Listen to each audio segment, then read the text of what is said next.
Welcome back to Spitballin Cards. In today's video, we're going to be discussing high-graded cards and if they are dumb, and you should just go for that 9 instead of that 10.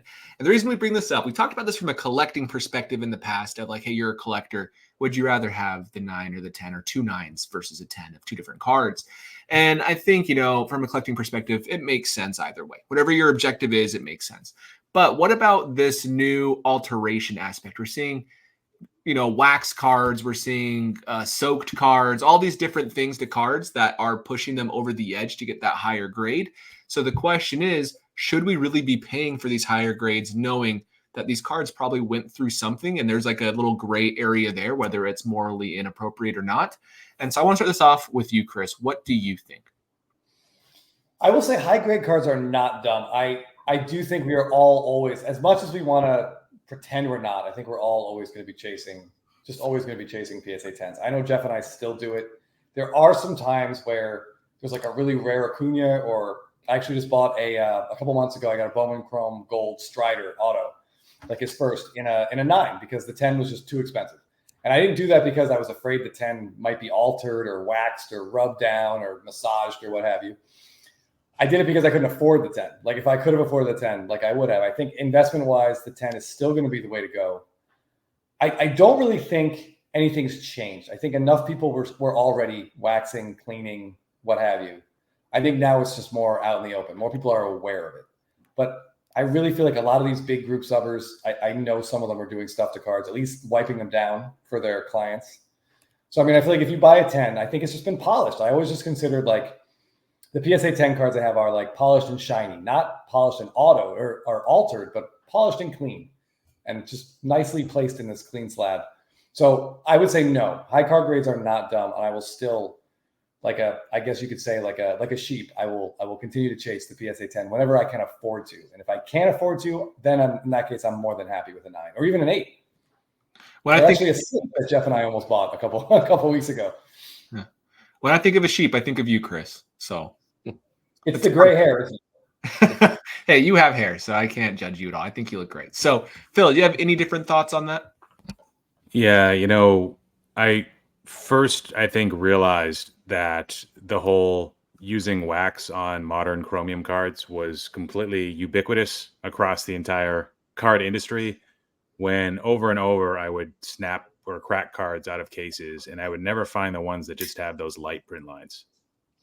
Right? You get those a lot when you open cards out of packs, right? Or if you buy it from somebody who just pulled it from a pack and it's literally pack fresh and you're like, oh, okay.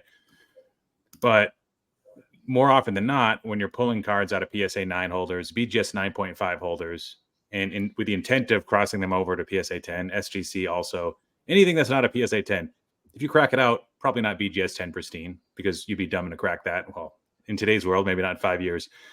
But with these non-gem mint cards or Beckett BGS 9.5s or SGC 10s, often when you crack these out, they've got some sort of other serious issue that can't be fixed by the products that are out there that now everybody knows about, right? You've got, instead of working with various small, removable, light print lines, there's deep scratches or the deep, noticeable from all angles, vertical print lines. And maybe there's a dimple too. Maybe there's some sort of other damage. Maybe there's also issues with the edges too. But at that point, I realized like, this is pretty ubiquitous. This is, and I remember Scott and I were talking once and I probably used the wrong word. I think I used hypocrite, but naive was another way to say it. I'm like, well, you can't be against Kurt's Card Care and all those products 100% because you own a lot of cards. By the time you purchase them, a number of years, maybe 4, 5, 6, 7, 8 went by between that card getting pulled out of a product and you buying it, right? And it had been slabbed maybe a year ago, 2 years ago, 3 years ago. Maybe it was crossed. So, maybe it was in a holder 4 or 5 years ago. You just don't know which holder, which company. But we all own cards, like Chris said, that have been buffed, right? From a Chromium perspective, modern, it happens. I assume any card that's worth at least $500 that's currently in a slab, that's Chromium, I assume 85% of those cards have been buffed if they needed that buffing. Some cards don't. Does it make us stupid? Should we just, to answer Scott's question, should we avoid high graded cards? I think that now, I mean, one of the nice things about all these other companies like tripling, quadrupling their sales numbers, because all the awareness is at an all-time high with these companies with all this recent drama. So good for them. So they've reaped the benefits of this. But one of the benefits that we have now is more of a level playing field. People that are less into the social media, maybe on it from they hear about it from a periphery or from their friends, or they hear about it from shows. Now they're more aware of the advantages that other people have taken for over 10 years with this whole using the McGuire's wax or whatever it is. It's a very simple mixture of chemicals, I think. You don't need to pay outrageous prices for them, but you could. So that in itself is just an unfortunate truth of the hobby. And it's something that, unfortunately, the grading companies don't seem to be that proactive in getting rid of, unless they find out you're a bad actor because you leave that wax on the card and it's super obvious by the time they grade it. So I don't know if there's a plan for them to stop that. But having said that, guys, I already alluded to it. There's a lot of cards that just at this point, based on today's technologies and chemicals that are being used, they can't be improved to the point where they can be a PSA 10. They just can't. That could change. And if it doesn't change, then PSA 10s will still hold premium. I do think a lot of people are doing a better job targeting rare cards where the grade doesn't matter as much and you don't have that high multiplier from a 9 to a 10 or a 9.5 to a 10. But to be honest, we probably should have been doing that this whole time, because rarity of the card itself is what matters more than rarity of the grade.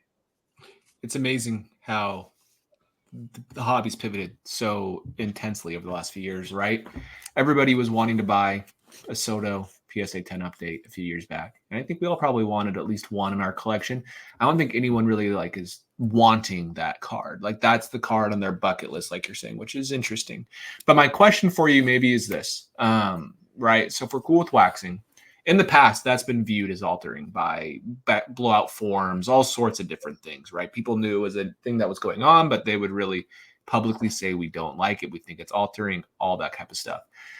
But my question is, do you think this is a slippery slope to other types of things that aren't quite as black and gray and are viewed as alteration, like corner building or other things that are encouraged by the individuals who sell these cleaning kits? Jeff, what do you think? Well, that's where I was going to go with this, because like the other guys have said, this has been around as far as modern cards, which is really all I collect. I assume the cards have been cleaned, as the other guys have said. It doesn't really change the way I collect, where I'd be more concerned with the other alterations that you mentioned, especially as it pertains to vintage cards. It came to our attention last week on our channel. Somebody brought up the fact that a new Johnny Bench rookie was graded PSA 10, one of the few to be graded PSA 10. And I don't know, I'm not a vintage collector, but I couldn't hear that story without and see the card without thinking that something had been done to that card. Because where has that card been for the last 50 years? Was it just pulled out of a pack? And we've seen the cards that have been pulled out of those packs. Usually those have issues. And if it wasn't just pulled out of a pack, what sort of condition had it been kept in? I don't know the backstory, but it would be interesting to know there. And there's no way that I would pay up for a PSA 10 or a high grade of an older card like that. But it would be interesting if we had more vintage collectors, if we had a vintage collector on the show, because I'd be interested in their perspective. There seemed to be a lot the cards have been changed or altered for the longest time in vintage. And we've heard about different techniques for getting creases out, but it seems like that technology or that expertise has taken leaps and bounds over the last year or two. And maybe that's with the proliferation of YouTube videos and more people getting involved. But it seems like there's a lot of issues in older cards, paper cards, cardboard cards that can be fixed, can be adjusted, that cannot be caught by the grading companies. So that would really concern me. With the modern cards, not so much. I still think, like Chris said, the PSA 10s are going to hold value unless, like Phil said, they find a way that somebody can find a way to fix dimples or deep scratches. If somebody can find a way to fix those, then it could change. There kind of is an indents on cards, on the back of cards. People are soaking their cards literally in water for 20 minutes, like Indents, all the for sure. time, to like, and then kind of push it out, which to me feels like alteration. But to each their own. But I do agree with you on vintage, Jeff. Vintage is the Wild West in a lot of ways. Like, right? Remember Evan Mathis? You guys know Evan Mathis is? I'm sure you remember this whole ordeal that happened last year. He came out and straight up showed how he alters cards. Straight up showed how he trims cards and gets away with it, taught people how to do it. And that's the hardest thing with vintage for me is you're not, some cases, yes, it's a rare card. But usually what you're paying for is the condition of a relatively common card. Where in our collecting, which why I like modern, this is out of 5 from 2016 Sapphire. Only 5 of them exist. I love that, right? So that's why I like this card. The condition is not quite as important to me as what the card is and how rare it is, first year Sapphire, whatever. And so that's one reason why I agree 100%. And that's why I haven't touched vintage. I love the history of baseball. That's what brought me into baseball from other sports is the history. But I agree with you 100%. So are you guys saying like if you were to buy, we're looking at an older, like a vintage card in a nice grade, is that something where the three of you maybe no longer trust PSA to accurately grade that card and or discover whether or not that card has been altered? Really high end, I would be hesitant. Yeah, like a 9 or a 10. I mean, it's a little concerning to me. So Luca Nation, podcast guy, he kind of covers all sports, and he made a pretty good point. Like this is a guy that can afford big ticket cards. He was talking about the 1952 Topps Mantle, and he said the PSA 6 has always been in my bucket list. But now, after seeing all this, hearing all this, and like really thinking about it, why would I buy a 6 when it was probably somebody else's 2? Why not just buy the 2? With modern, we're talking about turning 8.5s and 9s into 10s. You're probably not going to get more than a 3 or 5x multiplier from a 9 to a 10. It's probably closer to like, if it's a really high value card that's already rare, it's probably like 2.5 for baseball. It's going to be more for stuff that's like 15, 20 years old. But with vintage, we're talking like 20x, 30x. And with me, I feel more comfortable around modern because I know what other people do to improve the cards. The unknown is what kills me. And when I start to see people on Instagram that are followed and very well adored based on their comments, and I see all these like videos of these techniques being applied, different techniques to different cards, I'm just like, whoa, what are we doing here, guys? Like, when does this stop? And I think that's what Scott's talking about. There's the cream, which I get. There's all of this other stuff that a subset of the population knows about, and it mainly pertains to vintage cards, but in some cases, backs of cards removing indents could be any card. We're not talking about a chromium surface being a factor here. Maybe it is, maybe it's not. And that really scares me into entering the vintage space, knowing that there's this learning curve that I know nothing about, but I know there's a subset of people that have such an advantage over me in making money in that market. And that it gets back to the standpoint of a buffing on modern cards. Do I want to improve the card myself and make a profit on that? Or do I want to pass on that card to somebody else who makes the profit on me afterwards? You think about it from that standpoint. And I don't know if this is the first time this analogy has been made, but 1998, you're a Major League Baseball player. Do you take steroids?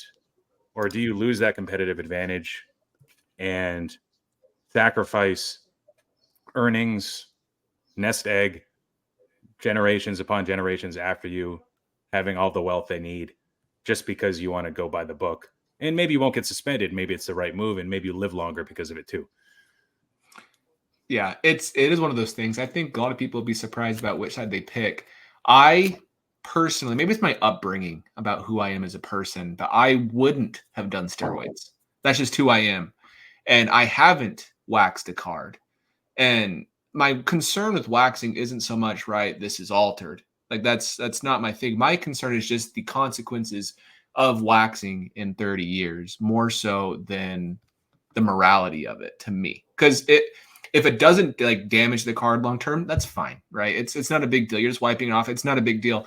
But my concern's more, right, where I get a really great card I care about, and then I wax it, and then it's ruined.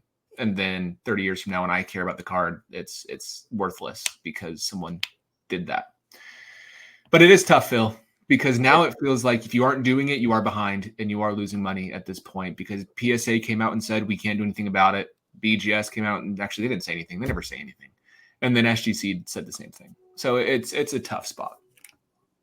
And were steroids actually illegal in the game in 1998? Could you get suspended yet? They were against the rules, but you wouldn't get suspended. Right. Out. So less risk there. Very much. That's so. my point. But, yeah.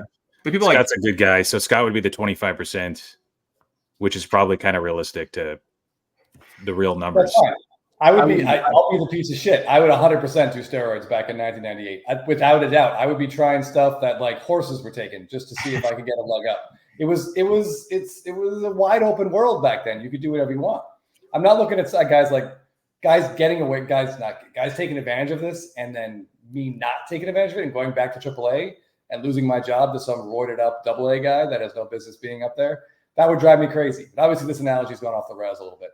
Here's what my question is: like, if you're at a show and there's a really great Mookie Betts card that you want, and it's raw and it looks like it's in perfect shape, and you buy it and you grade it and it comes back at 10 and you're really happy, and then you find out like a year later, hey, that card used to have this dent in the back, but the person you bought it from soaked it and what have you and got rid of the dent, and now it's perfect. And you bought, like, are you be looking at that card differently? Would you have like any sort of buyer's remorse about it? Would you have a negative feeling about the dealer you bought it from? Would it hurt the card? Absolutely, I would. But the smallest for me, yeah. Like if someone waxed the card, no, it's fine. It is what it is. A lot of my cards are already that way. But soaking a card in liquid for that long would bother me. I don't know why, but I don't really care about. I've never cared about the grade. It's not been a focal point for me whatsoever. And so I would rather have it's cool if I can get a 10. That's great, especially if it's a price that I think is good. But a lot of times the price of those cards is way crazy. But if I would have known that this card was that way, and then I would sell it to someone and let them know if someone doesn't care, like yourself, Chris, and then I would take that money and then buy a 9 and then buy something else with it. That's what I would rather do myself. Wait, so hold on. I got to interrupt here. So you would tell someone that when you sold it or when you put it on eBay? I don't know. See, this is the issue. Would you? Card was soaked? I don't know, would you? On eBay, like if it goes through eBay authentication, it's already authenticated by a grader. Do you need to? That's another moral. Is there a thread on blowout about the card? What? Right. Yeah. Is there a thread on blowout about the card? Oh, That could affect to like, hey, I want to be the bigger guy in this situation, and I'm going to let you know because I'm a good guy. And then he finds out anyways on blowout a few days later. Oh. But that's another thing. By your integrity. Like, do you need to disclose that? Because if so, right, like it's just weird. But for me, Chris, it would bug me a little bit. Yes, depending on the card. Okay, fair enough. Jeff, would that bother you?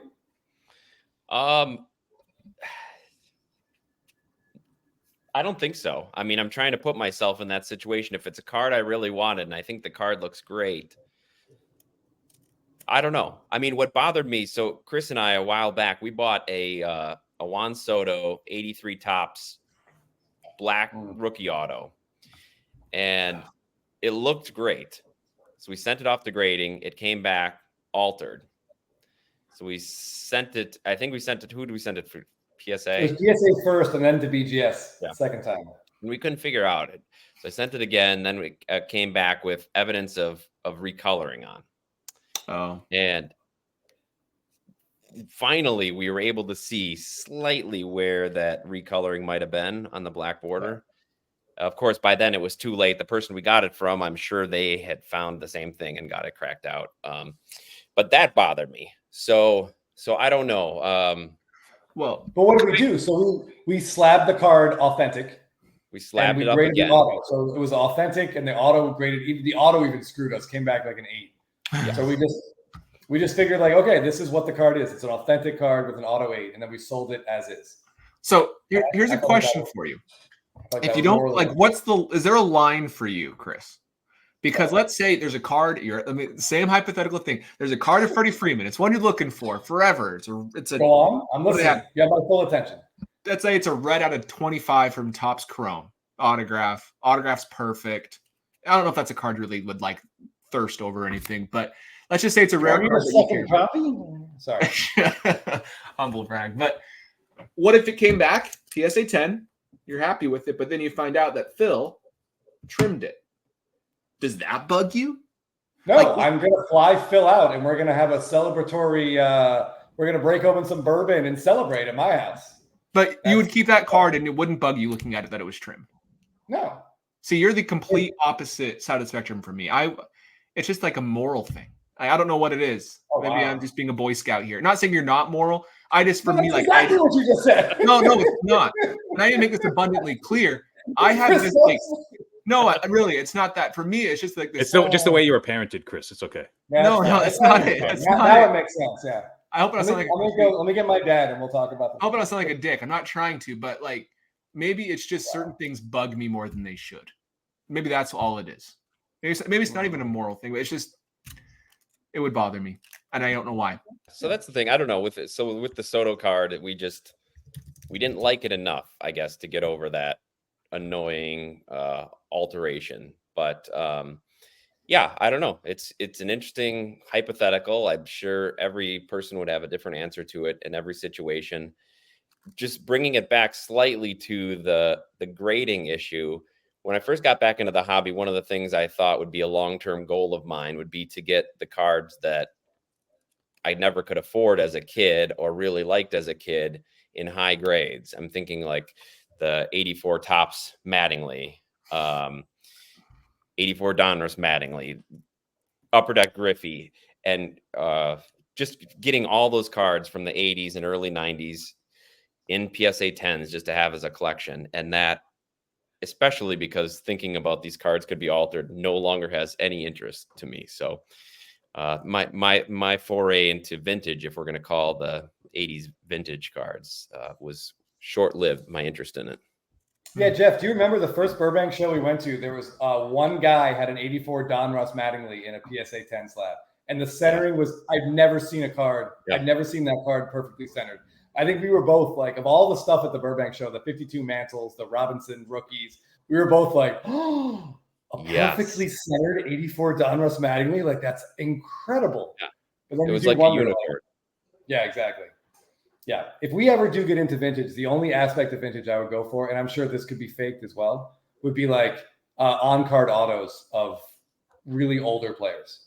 Like there's a guy on Instagram selling a 49, I think a 48, 49 Bowman Jackie Robinson that was signed. The auto, PSA authenticated the auto.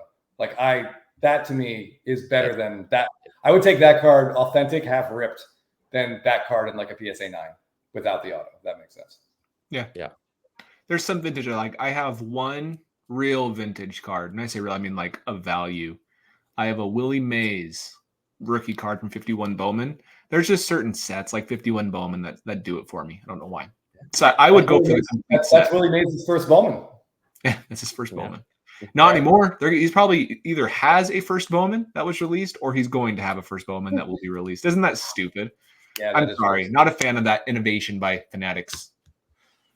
So Scott, the reason you have it is it graded? Do you care? Do you keep it raw?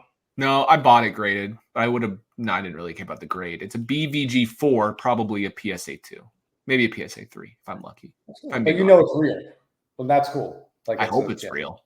It's BVG. Hopefully. Yeah. I mean, I feel like at this point we could trust at least the authenticity. Yeah, I agree.